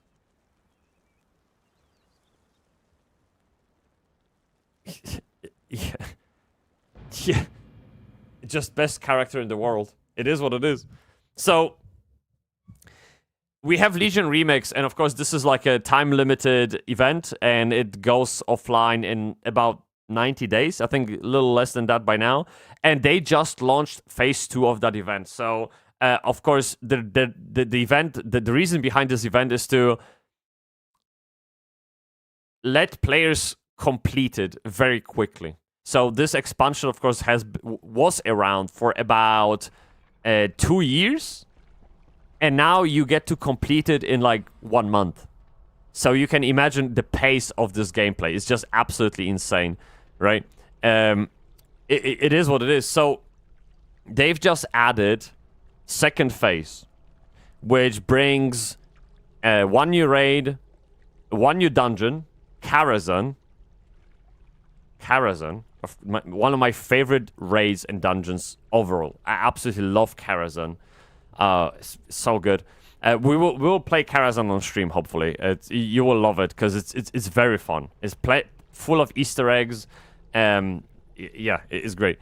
And also we have, the campaign of Suramar. You can now finish campaign in Suramar and get the final achievement for it. Because right now you only had like half of the story. But in any case, let's watch this. And the guy actually, I think the thing with WoW is that US is 1 day ahead of Europe. So the guy already enjoyed the patch before I could enjoy it. And he has some news about it, okay? So I wanted to watch just a quick catch-up. It's the quickest I found, okay? Let's see. Phase 2 of Legion Remix is finally here, and there's really only 5 Why things. those videos are so fucking quiet, man? Like, dude, I don't get it. Let me bring it up. You need to care about and to know for Legion Remix shit, Phase this 2. is loud. If you're looking for a quick download of what you need to do, what are some of the checklists, what's to be done, what you can get, well, I've got you covered. Yeah. So as you can see from the schedule that Blizzard put out, Phase 2 is really... Look, it's literally... Look, this started on the 7th of October, and people reported like 1 week later, 2 weeks later, man, that they have it all done. They would literally post on X a screenshot of their character, 740 item level, which is maximum, everything unlocked. That's it. I got nothing to do. Like, credits has been rolled. Okay, they've seen the end of it. That's it. They've seen the director's name. So it's the mode of the game that you can actually complete. There's no like super. It's very much in reach, what I'm saying, and so that's why I'm pushing for it, because seeing that goal, that end, is very motivating for me. One part of a multi-part rollout of the entire Legion Remix experience And this is important when we talk about the reward section of this video because certain things are worth farming more in certain phases. Okay. But more on that later. And Legion Remix 2 really can be summarized by 3 pillars of new content. The first is the raid that everyone loved back in Legion, the Nighthole raid featuring Gul'dan as the final. It was amazing. It was so fucking good.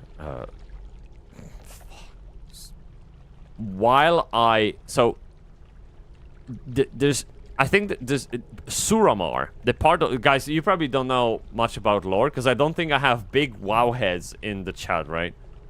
But Suramar played extremely important lore in WoW history, especially for elves. It's the house of Queen Azshara, who is like a highborn elf. Queen Azshara was a highborn elf that found herself in power. And she worked with Void Lords, with darkness, to get more of that power. And of course, in exchange, she had to do some stuff that, and it didn't go well. But in any case, Suramar is the capital city, used to be capital city of highborn elves and elves overall.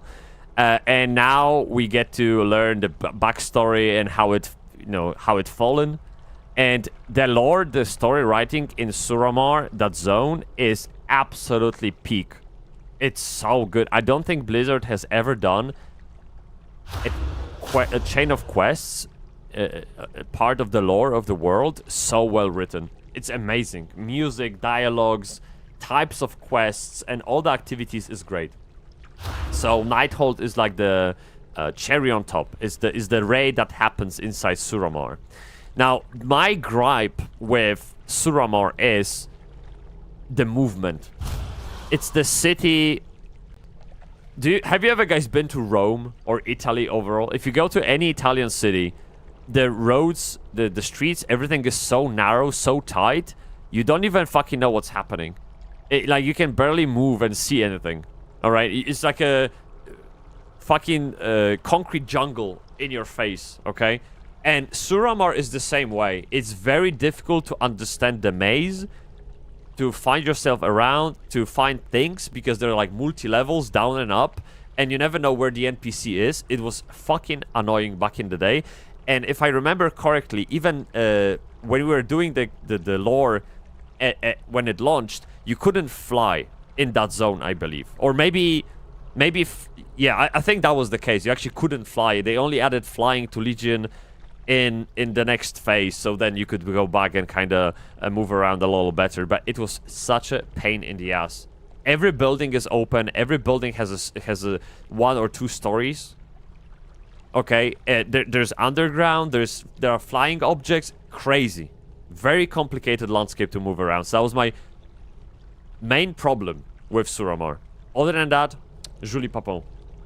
Boss, alongside a lot of cool rewards that comes from the raid.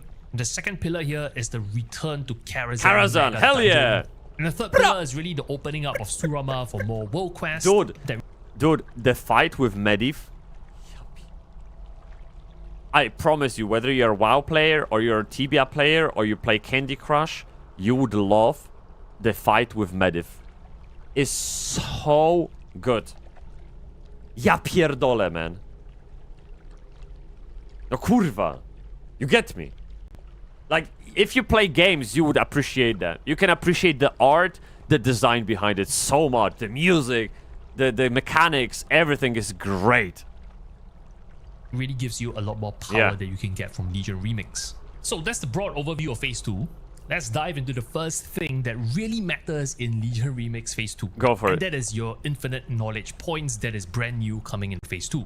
Why is it important still? Why do we still care about infinite knowledge? Well, damage. Wasn't that like a Phase 1 thing? No, it's damage. Throughout the entire Legion Remix, brand new So infinite knowledge, infinite power, it serves as your fucking multiplier of damage. Like, why would you not care about it? infinite knowledge points will still be relevant. It's an account-wide buff that permanently increases the amount of infinite power that you get from all sources in Legion Remix. And Phase 2 opens up brand new points for you to get, essentially. So this is why it's the #1 thing you need to do when you log on to Phase 2. And it's important to focus on player power even in Phase 2, because the real Chat. I heard this story yesterday. Here is the story straight from World of Warcraft. So, I'm playing Legion Remix yesterday, and my friend whispers me. Okay, and he says, dude, I just been on a raid. It's like Mythic +5, okay? So, for that mode of the game, that's not much, but still, Mythic +5.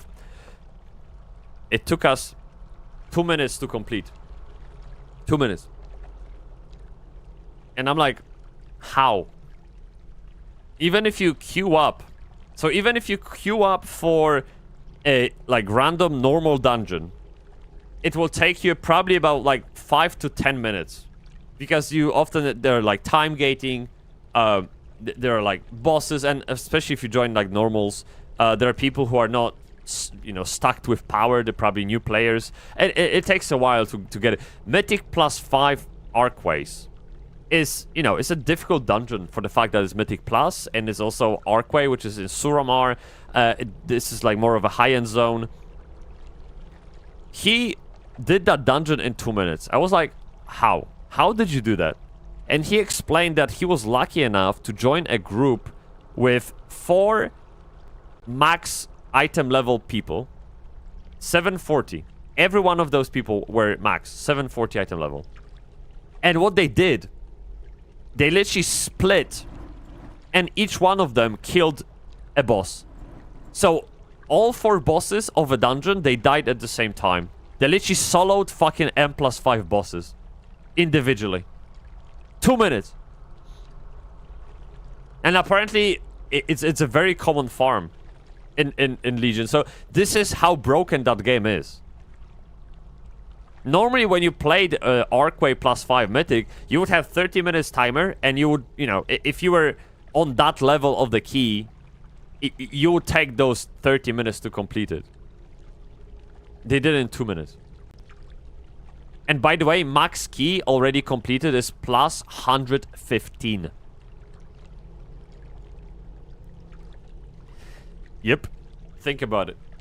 Rewards, the real juicy stuff when it comes to transmog tier stuff, even housing items, is actually locked behind phase 3 and phase 4. Alright. So the theme of phase 2 is really still to get your character as strong as possible.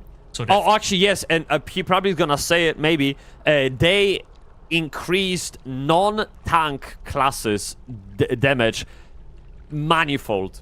So what would happen is, look, let me show. I think I have this here. I think I liked it, actually. Shit. Come on. Yeah, I like so much stuff. This is unbelievable. No, this is too late. Okay, so what happened is that if you... Oh, there... I think there it is. I think this is the one. 1 second. I'm looking. This is the chart. Got it. Okay.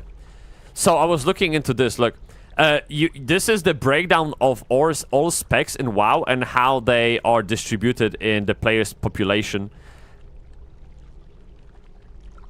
Everyone at the top is tank. Because tanks were just broken. I mean, the game is broken, okay? But within the broken game, there's more brokerage. Look, the weakest tank, Protection Paladin, is half as good as the top DPS, man.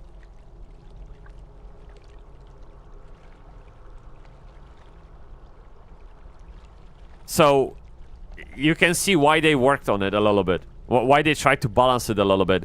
And it says that damage now does 10% more damage, I guess, right? Health is increased. So we have twice as much health as a DPS. And we have damage reduced by 33%. So I'm just gonna go in and... Dude, actually I had like... What, let me see. How much health do I have now? Oh, kurva! 13 million! I don't even know what that number is. Holy shit. Okay, I'ma take it. Phase 3 and Phase 4 is a phase roll, and you can really get all the currency drops you want later Nice. on easily. Nice, So nice. what are the new sources of infinite knowledge points? The very first one is tied to the brand new raid, the Nighthold. And the good news is you can do it on any difficulty. You can do it on LFR, you can do it on normal, on heroic. It's Really? entirely up to you. There are 4 wings that you need to complete. The Arcing Aqueducts, the Royal Athenium, Night Spire, and Betrayer's Rise, which is, you know, where you beat Gul'dan. Upon beating the entire Nighthole raid, you get 1 infinite knowledge over here. This is brand new. Now, fun fact, if you are about min-maxing bronze caches, LFR, heroic, and mythic rewards different caches of bronze. It is something to think about if you're trying to min-max. You know, I haven't been on a single raid yet in Remix that wasn't LFR. Yeah, I don't know. I'm maybe I'm scared. I don't know. But people do it solo, so it can't be that bad. And defeating each of the wings of the Arcing Aqueducts Yeah. all the way to Betrayer's Rise, they all grant various bronze caches. Your next 2 new infinite knowledge points will come from the new mega dungeon Return to Karazhan, and there's 1 infinite knowledge locked behind heroic, another infinite knowledge locked behind the mythic difficulty. Nice. To today, I think 10-man Karazhan was one of the most fun I had in raiding all the way back in TBC. I'm telling you guys, if I know you might not like WoW, or you might be kind of like whatever towards WoW. Trust me, try Karazhan. It's a peak of design when it comes to dungeons. And only try mentioning Fellowship in the same sentence, I will fucking smack your ass. Okay? You don't put those 2 together in one sentence. It's disgrace. So I personally am really looking forward to this entire experience again. So make sure you pick up your 2nd and your 3rd infinite knowledge point here. So that's the brand new raid, the brand new mega dungeon, 3 infinite knowledge points from the brand new content coming in phase 2. And the 4th point comes from Insurrection. There's 1 infinite knowledge tied to this, and there's brand new Surama. I haven't even looked in those infinite points much. I just kind of played the game.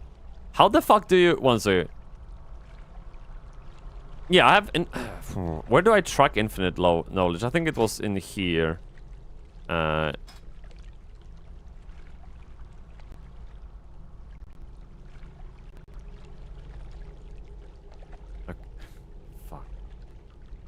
I think I have work to do, man. I have not... I'm a quarter way there. Fuck me, man. Like, dude, I've been playing, man. Slash played. I have almost 48 hours on this character. What is this?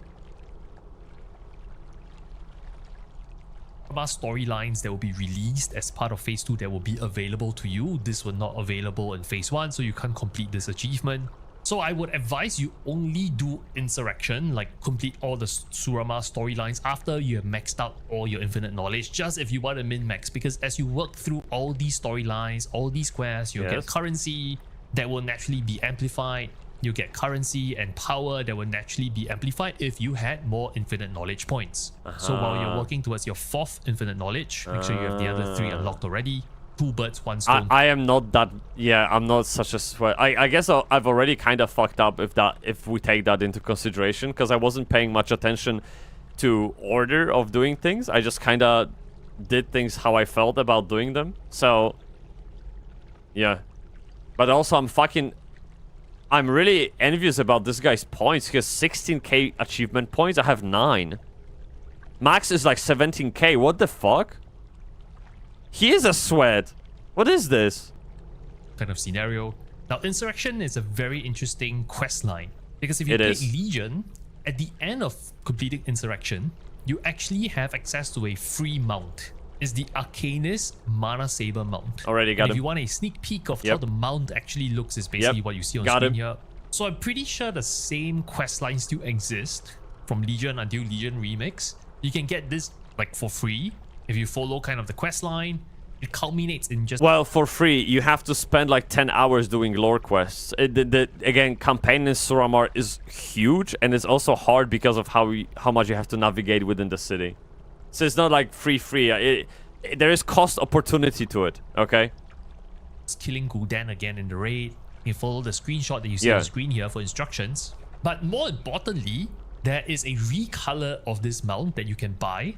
for 10,000 bronze, which honestly, unless you really like the color palette that we'll cover later, you can just get this free one if you missed out on Legion and you didn't play Legion. So to summarize point 1 of this video, when phase 2 begins, the first thing I'll do, log in, queue immediately for Nighthold LFR. No, don't tell me shit like this, because I'm already logged in.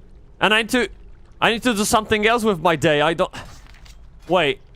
Raid Finder. Oh my god, we have... And it probably takes like a second to queue in, dude. This is too tempting, man. Fuck.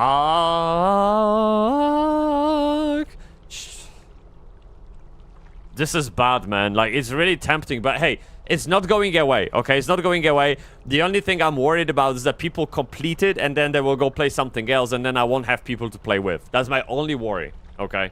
Waiting for your queue to pop, just head to Surama and start the Insurrection questline. Yeah. When your queue pops, clear the Nighthold raid. In LFR, it should be kind of a cakewalk. Yeah. Especially if you do it at the start of phase 2 where all these overpowered people are already in queue. See? Get your Another quick point to do knowledge it point now. there, then get into groups to clear the Karazhan Mega Dungeon for your 2 infinite knowledge points. Okay. Meanwhile, while the group is filling, continue with the Surama questline for Insurrection. Okay. And then lastly, finish up the entire Insurrection achievement and you're done with your infinite knowledge points that is new for phase 2.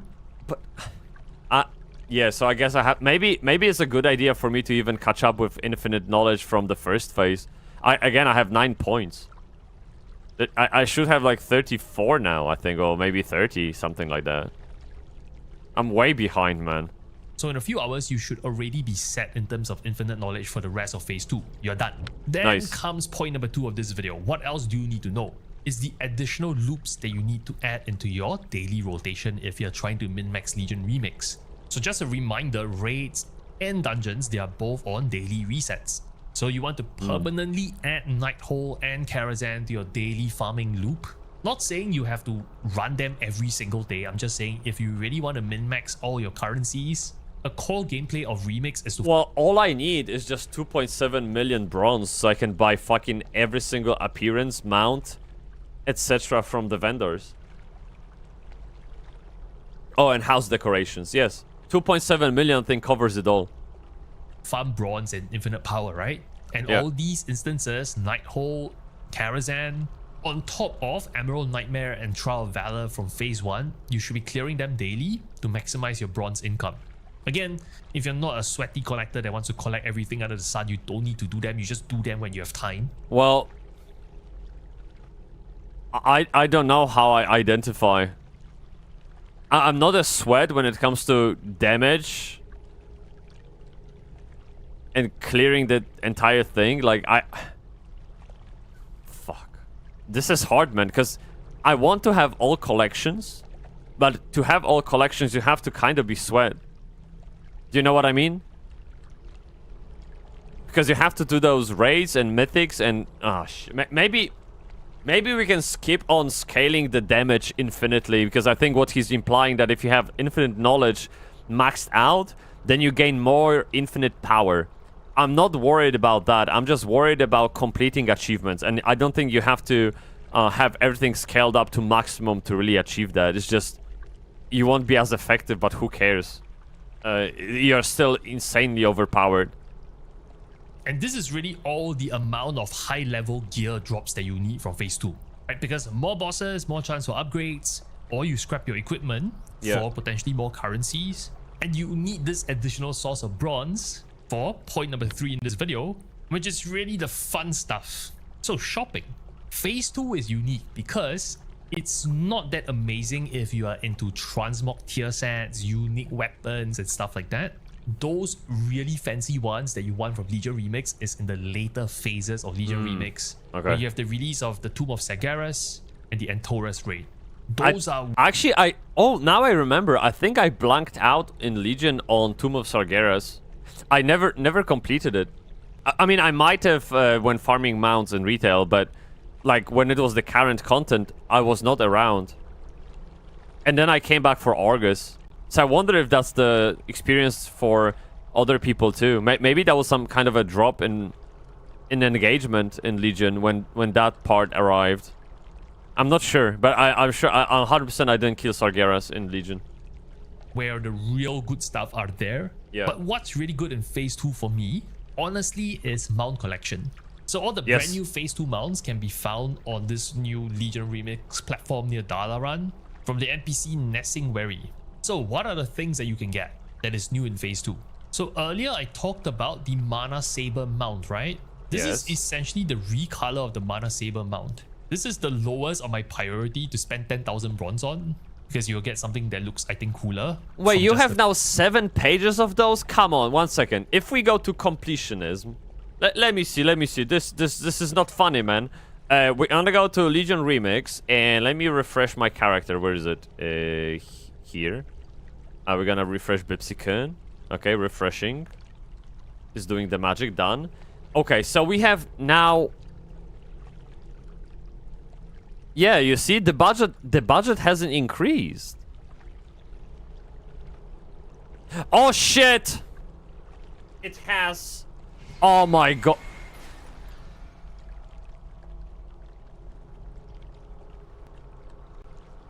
Dude.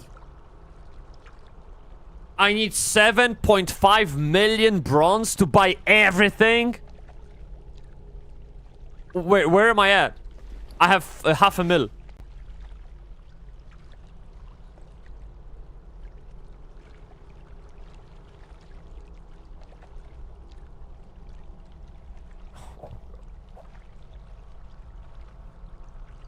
Fuck. Dude, that's a lot of that's so much grinding, you won't even... That's absolutely insane. So in that case, we'll have to prioritize.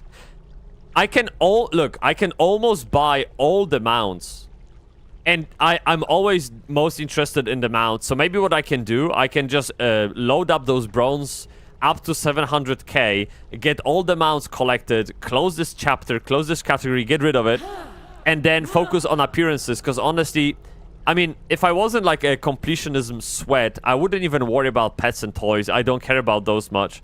But mounts and appearances are my top priority. So I think this is how we're gonna focus those. And then whenever... yeah, and see, and then whenever like the next phase comes out, phase 3, we'll only have like 3 mounts to buy. Yeah, easy. I think this is the plan. Yeah. Okay, okay. Start the plan of farming bronze. I don't know how to farm bronze, but we'll have to Google it up. It's fine. We have great content creators telling us how to do that. The free quest line. You also get the Bone Steed mount. Oh, this one is nice. Yo! This is more of a kind of white and blue configuration. Wow, this amazing. Is more of a red and blue configuration. This looks really sick, by the way. It's like a war. No, this looks disgusting. This one. Ja pierdolę. Wait. This is this. No, I'll take this one. Oh my god. Ooh, can you imagine Death Knight on this?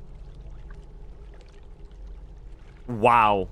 Genuine, what a great mount. What a great mount. Blue configuration. This is more of a red and blue configuration. Yeah. This looks really sick, by the way. It's like a war horse. Very apt if you play a DK, as you can see from the skulls and all these kind of decorations hanging off the horse. This is the one that is probably more meant for unholy DKs. And then you have another Bone Steed horse. This one's good. That comes in, you know, this other configuration. Yeah. And then there's the mount that I think everyone will go for in phase 2, which is the Living Infernal Core. I remember you had to spend 1 mil gold, I think, to get it. Is that true? Back in Legion, everyone was trying to get carries to get the Living Infernal Core mount. So there's the green color, the fell one, but this one is the one that I think everybody would want. Wait, 1 second. The river provides. Wait, what's the name of it again? It's Living Infernal Core. I don't even have it. What do you mean?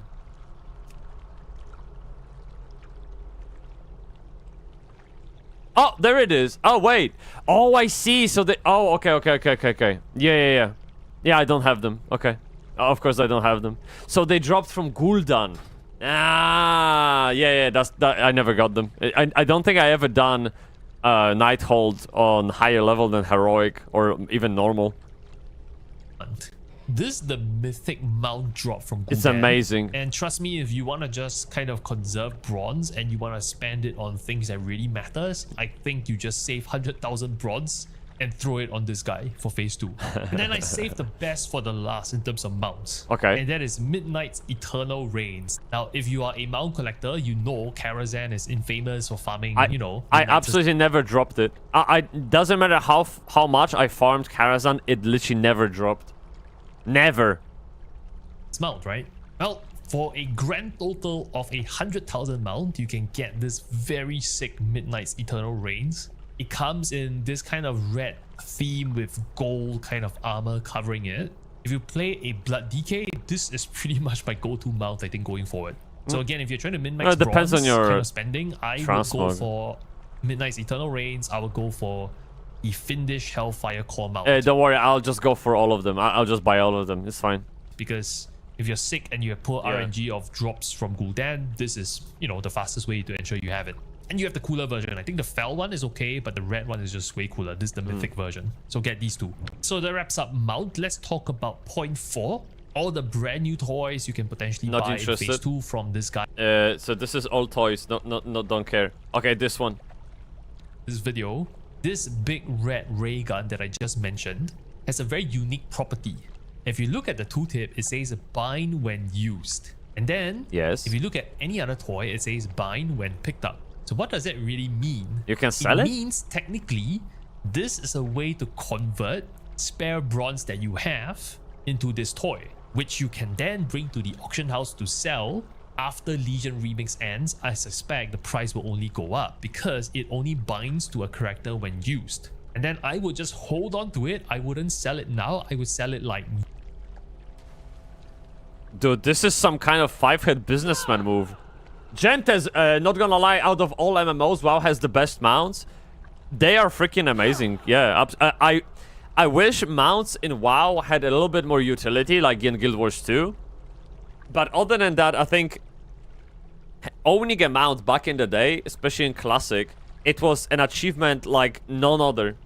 Buying your first mount, it was 100 gold. And trust me, having 100 gold on level 40... Well, let me say that it often wouldn't happen until you were like level 50. So you were about 7 to 10 levels late with the purchase. And then when you hit level 60, the faster mount was for 1,000 gold. That would take months. And then when TBC launched, your first flying... Sorry. The fastest flying mount was for 4.5k. That would take months to farm. Now mounts are more about cosmetics and more about looks and kind of like show off, right? Like, and there's not even not much work goes into obtaining great looking mounts. So mounts no longer carry this kind of social status they used to. But you can't say that they look bad. Those mounts are fucking amazing. Blizzard is often accused of having like reskins. So you'd have one horse and just 6 different colors of the same horse. It is what it is. But overall, those models, the ideas behind those mounts, like scorpions and some kind of yaks and dinosaurs and birds, like dragons, whatever. There's so many of types of mounts. It's just insane. You can literally find a mount for yourself in no time, dude. So good. Yeah. Years later, and it probably is worth quite a bit for collectors. That's how investments work in World of Warcraft in general. Demand, supply. So the point is, just make a mental note if you have spare currency at the end of Legion Remake. Big red ray gun. So technically, if I convert my Time Runner character into retail character at the end of the event, that item should come with me. Because I think they are stripping your armor and they are replacing it with something more retail-like. So you don't, like, obviously, of course, you can't take your power from Legion Remix to retail because that would break the game. So they have to strip you of that power and give you something that is, on the level with the retail player. But maybe inventory items don't go away as much. Interesting. Technically, you could create a character, buy it, and migrate it to retail and see if that's still in your bag. This is a quick way to cash out for a quick amount of gold in the long run. Because remember, at the end of Legion Remix, your Time Runner characters for Legion Remix can be transferred to the live servers. Yes. Unless Blizzard actually spends the effort to convert this to bind or pick up when you transfer your characters, which I highly doubt. As per what it is, you can... I don't... Yeah, that's entirely possible. What's the problem? Like, they already have a script that migrates character. And it goes through every single item, achievement, everything that's obtainable in Remix needs to be mapped to retail. What's one extra item? It doesn't matter. Probably sell this on the live servers. Now, you might be wondering, why didn't I cover transmogs? Well, because for all the rare transmogs, be it your tier sets, your ensembles, your weapons, there is nothing really unique coming in Phase 2. And you can see this because when Remix launched, all these cool ensembles were already available. There's nothing unique coming in a Nightfall Phase 2. The cool stuff are when the later phases of Legion Remix comes around. So if you're trying to farm these are not available yet. So if you're a transmog farmer, save your currencies for Legion Fall, which is basically Phase 3, and you'll get brand new ensembles. So it's not the biggest phase for fashion. No, that's not. I think if Phase 2 was the biggest phase or bigger than Phase 1, it would be bad. It would be just too much to do. It would be overwhelming. But now they are giving us this kind of breathing room to essentially catch up before the next big drop like Phase 3. That's fine. Critical phase for power when it comes to Legion Remix. Yeah. Follow the checklist in this video and you'll be on track. That's really all you need to know. If you like this video, don't thank me. Thank all our amazing Patreon subscribers and YouTube members for keeping this channel alive. As a special thank you, you get access to a one-button auto-update and auto-install of everything Quasi UI, the current and the future. That includes the brand new Quasi UI for Midnight expansion, built around Blizzard's cooldown manager and fully skinned. The guy has his own add-on and font. We have already confirmed it works based off the alpha test I'm part of, and I can't wait to get these new features in your hands. You will also get special access to a dedicated WoW UI tech support channel on my Discord, where I personally reply to any WoW UI or Quasi UI questions. that goes deep, man. Holy shit. Well done. No, that's a great video, by the way. Yeah, amazing. Actually, I must subscribe. I love all WoW content, so no problem. Thank you very much for the video. Yeah, so dude, big changes in Legion Remix. Really, I hope I can, guys, if I convince one of you to give it a go, I'll be already happy, man. Yeah, I don't think I had so much fun in WoW for a while. But that's really it. I gotta go. How you guys doing? You good? Thank you so much for spending this Wednesday morning with me. I will see you on Saturday, right? Like next time is Saturday, correct? Yeah. So thank you very much, and stay Bybsie as always. And by the way, on Friday we're getting a new video on YouTube. It's gonna be about WoW housing, so look out for that one. And thank you so much, Gentas Kun. Thank you, you too. I will see you